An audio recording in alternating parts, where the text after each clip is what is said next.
নমস্কার, আমি স্বপন ভট্টাচার্য আবার আপনাদের সামনে হাজির হয়েছি মজাদার বাংলা ব্যাকরণের পঞ্চম পর্বটি নিয়ে।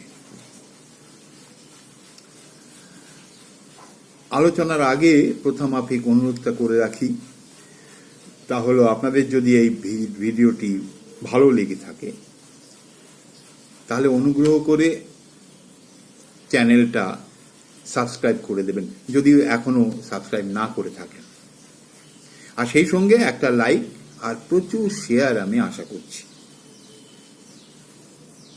এবার আলোচনায় আসি। আমরা আগের পর্বে যেখানে আলোচনা শেষ করেছিলাম, আমরা এর আগের পর্বে দেখেছি যে বাংলা উচ্চারণের বৈশিষ্ট্যর মধ্যে একটা প্রধান বৈশিষ্ট্য হলো যে কোনো অ ধ্বনির পরে যদি ই বা উ ধ্বনি এসে যায় তাহলে সেই অ তার স্বাভাবিক উচ্চারণ হারিয়ে ওকারে পরিণত হয়ে যায়। যেমন আমরা উদাহরণ দিয়েছিলাম অভিষেক।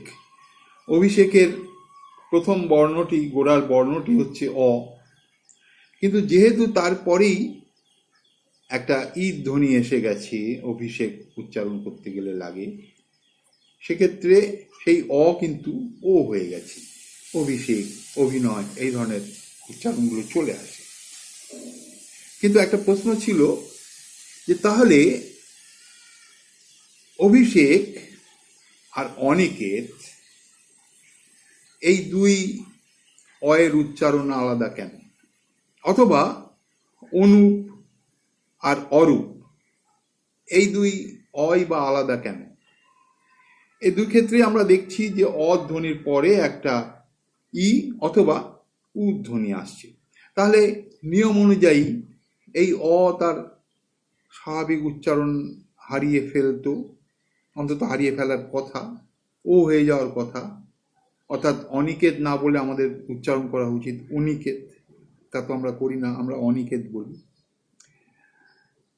এর কি কোনো কারণ আছে, বিশেষ কোনো কারণ আছে? এটা যদি আমরা খুঁজতে যাই তাহলে আমরা দেখব যে এই ধরনের আরো কিছু শব্দ বিচার করে আমরা একটা সিদ্ধান্তে আসতে পারি যে এর কারণটা কি। এই শব্দগুলো কয়েকটা উদাহরণ আপনাদের কাছে দিয়ে রাখি। যেমন ধরুন অনির্বাণ, অবিনাশ, অসীম, অসিত, অনিয়ম, অনিশ, অনিচ্ছা, অটুট, অতুল, অমূল্য। এই সমস্ত শব্দে আমরা দেখছি যে অ ধ্বনির পরেই ই বা উ এলেও অ তার স্বাভাবিক উচ্চারণ হারাচ্ছে না। আবার ঠিক তেমনি আমরা আরো কিছু শব্দ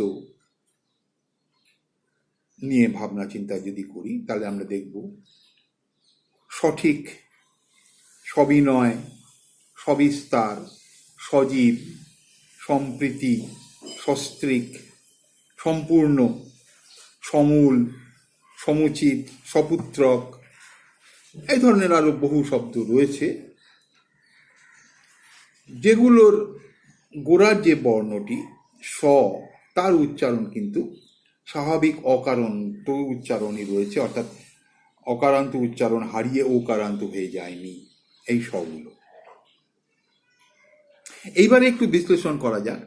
একটু বিশ্লেষণ করলে আমরা দেখতে পাবো যে এই অ তা কিন্তু একটা নাবাচক অ। এই যতগুলো অয়ের কথা বললাম, অবিনাশ, অসীম, অসিত, অবিচ্ছেদ্য, এই ধরনের যতগুলি শব্দই অ আসছে, এই অ হচ্ছে একটা নাবাচক উপসর্গ অথবা অন উপসর্গ, তাও নাবাচক। অনিচ্ছা, অন। আবার যে সগুলোর কথা বললাম তা হয় সহ বা সহিত অর্থে ব্যবহার হয়েছে অথবা সম উপসর্গ ব্যবহার হয়েছে। এইসব ক্ষেত্রে আমরা দেখছি যে অ তার স্বাভাবিক উচ্চারণ হারাচ্ছে না। অ বা অ আশ্রিত যে স বর্ণটি রয়েছে তার স্বাভাবিক উচ্চারণ হারাচ্ছে না। কিন্তু আবার কোনো কোনো ক্ষেত্রে সম উপসর্গর ক্ষেত্রে আমরা দেখেছি যে বেশ কিছু শব্দ তার স্বাভাবিক উচ্চারণ হারিয়ে ফেলছে গোড়ার বর্ণটি। যেমন ধরুন সঙ্গীত, সন্ধি, সন্ধিহান, এই ধরনের শব্দগুলো, এগুলো যদিও সম উপসর্গ, কিন্তু এই সম উপসর্গর পরে কিন্তু ম পরিবর্তিত হয়ে হয় নয়তো অনুস্বরে পরিণত হয়েছে। তাই এই সমস্ত জায়গায় আমরা দেখছি যে ওকারান্ত উচ্চারণে এসে যাচ্ছে। এছাড়া বেশ কিছু শব্দ, বিদেশি শব্দ আজ বাংলায় এসে গিয়েছে এবং আমরা সেগুলি বাংলা উচ্চারণ রীতি অনুযায়ী উচ্চারণ করে থাকি। কিন্তু সম্প্রতি যে সমস্ত ইংরেজি শব্দ বাংলা ভাষায় এসেছে তা এখনো বাংলা ঠিক সেইভাবে আত্মীকরণ করতে পারেনি। তার ফলে তার উচ্চারণে কিন্তু বাংলা উচ্চারণ রীতির বৈশিষ্ট্যগুলো আমরা মেনে চলি না। একটা বাক্য আপনাদের সামনে বলতে পারি। আমি অফিস থেকে ফিরলাম, এক কাপ কফি খেলাম, এইবারে আমি কিছু কপি করব। অর্থাৎ দেখুন, অফিস, কফি এবং কপি, এই তিনটে শব্দেই অ বা অকারান্ত বর্ণের পরে ই ধ্বনি আসছে। তা সত্ত্বেও এর অ এর কোনো পরিবর্তন হলো না। আবার এই অ বা অকারান্ত ধ্বনিগুলো কিন্তু কোনো নাবাচক বা সহ অর্থে সেগুলোও নয়।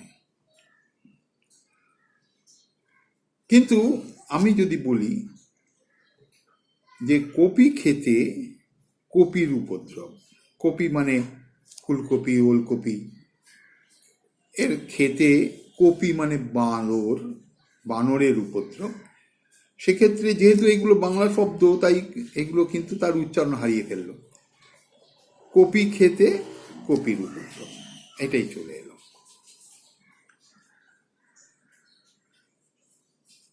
এছাড়াও অ উচ্চারণে স্বরসঙ্গতির কারণে বহু ক্ষেত্রে তার রূপ বদল হয়ে যায়, অর্থাৎ ওকারান্ত হয়ে যায়। যেমন অ ধ্বনির পরে যদি রি আশ্রিত কোনো বর্ণ থাকে, মসৃণ, আমি যদি বলি মসৃণ, তাহলে সেই ম কিন্তু তার স্বাভাবিক উচ্চারণ হারিয়ে ফেলেছে, মো হয়ে গেছে। আমি যদি বলি কর্তব্য, তাহলে সেই ক হবে ক, অর্থাৎ অকারান্ত। কিন্তু আমি যদি বলি কর্তৃত্ব, এই কর্তৃত্ব বলতে গেলে কিন্তু ক ওকারান্ত হয়ে যাবে, কারণ ওই তয়ে রিফলাটা রয়েছে। অর্থাৎ অয়ের পরে যদি কোনো রি ধ্বনি আসে তাহলেও এই ওকারান্ত হয়ে যায়। আবার অয়ের পরে যদি কয় মূর্ধন্যস্বয় খ আসে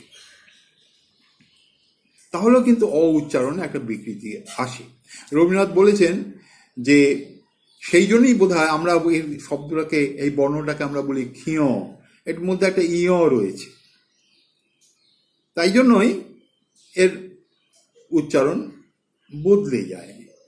যেমন আমি যদি বলি কতগুলি যক্ষ, রক্ষ, ভক্ষক, রক্ষণ, এই ধরনের শব্দগুলি যেহেতু অকারান্ত বর্ণের পরে একটা ক্ষীয় আছে, তাই এগুলোর কিন্তু উচ্চারণ, স্বাভাবিক উচ্চারণ হারিয়ে যাচ্ছে। এছাড়াও আরও অনেক আছে, জকলা যুক্ত বর্ণ ইত্যাদি ইত্যাদি, সেগুলো আবার এর পরে পর্বে আলোচনা করা যাবে। আজ এই তিনটেই থাক। একটা হচ্ছে যে যদি নাবাচক অথবা সহ অর্থে কোনো উপসর্গ যোগ হয়, তাহলে অ এর পরে ই বা উ ধ্বনি এলেও অ তার স্বাভাবিক উচ্চারণ হারায় না।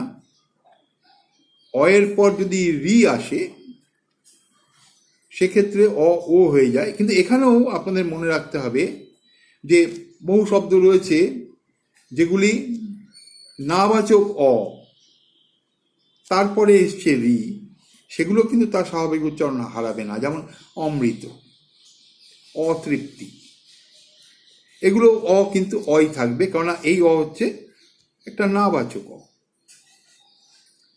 আর অ এর পরে যদি ক্ষীয় আসে, তাহলেও সেই অ তার স্বাভাবিক উচ্চারণ হারিয়ে ফেলে। এখানেও কিন্তু সেই এক নিয়ম প্রযোজ্য হবে যে এই অ কিন্তু নাবাচক অ হলে তার স্বাভাবিক উচ্চারণটা হারাবে না। অতএব এই অটাকে আলাদা করে রাখলে যদি দেখা যায় যে কোনো অর্থ আছে, তাহলে সেই অ তার স্বাভাবিক উচ্চারণ হারায় না। তবে এক্ষেত্রে একটা কথা বলে রাখা দরকার, তা যদি কোনো নাম হয় তাহলে কিন্তু সবসময় এই নিয়ম খাটে না। যেমন অতুলনীয় আমরা বলি, অতুলনীয়, অর্থাৎ তুলনার বাইরে, অতুলনীয়। কিন্তু সেই অতুল যদি কারুর নাম হয়, তাহলে আমরা অনেক সময় তাকে অতুল করে দিই। এই অতুল বাবু এসেছিলেন বা অতুল্য ঘোষ ছিলেন আমাদের দেশে, এই ধরনের কতগুলি আছে। যেমন আবার বলি অনিল। এই অনিল শব্দের অ কিন্তু নাবাচক উপসর্গ নয়। এই অটাই অনিল শব্দের মধ্যেই, অনিল মানে হাওয়া। কিন্তু যেহেতু নীল বলে একটা শব্দ রয়েছে, আমরা অনেক সময় সেটাকে মাথার মধ্যে রেখে অনিল করে দিই। এই ধরনের নামের ক্ষেত্রে কিন্তু অমূল্য না অমূল্য এর ঠিক বিশ্লেষণ করা খুব মুশকিল।